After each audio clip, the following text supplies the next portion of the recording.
बोल काहे लोगवा कहेला शराब खराब बा। लोगवा कहेला शराब खराब बा। लोगवा कहेला मेरे दिल के दवाई नहीं कौन उपाय तब दोसर कौन जवाब बा। लोगवा कहेला शराब खराब बा। लोगवा कहेला बोल काहे लोगवा कहेला।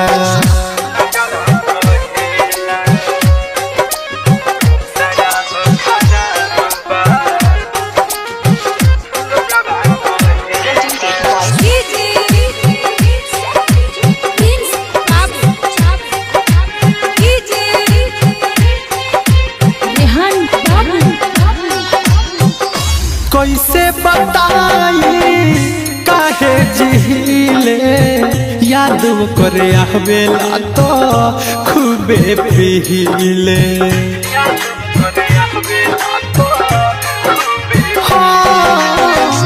कैसे बताई काहे जिहिले याद करे आवेला तो खूबे पीले। चाहे बिस्की या रम पी भूले खाती गम बड़ी दिल में दर्द बेहिसाब बा। लोगवा कहेला शराब खराब बा। लोगवा कहेला बोल काहे लोगवा कहेला।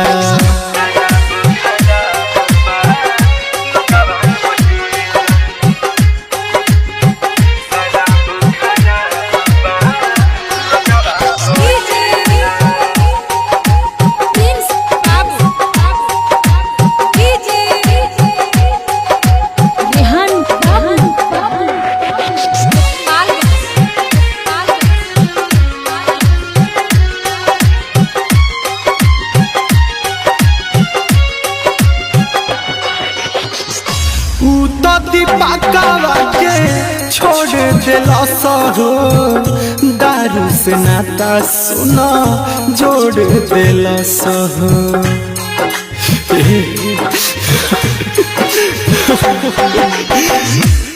तो दीपकवा के छोड़ देला सहो दारू से नाता सुना जोड़ देला सहो। कहे राइटर मनोज जनी प्रिय रोज रोज से सनाथ रंजन लाजवाब बा।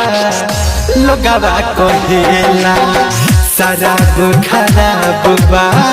लोगवा कहेला बोल काहे लोगवा कहेला मेरे दिल के दवाई नहीं कौन उपाय तब दोसर कौन जवाब बा। लोगवा कहेला शराब खराब बा। लोगवा कहेला बोल काहे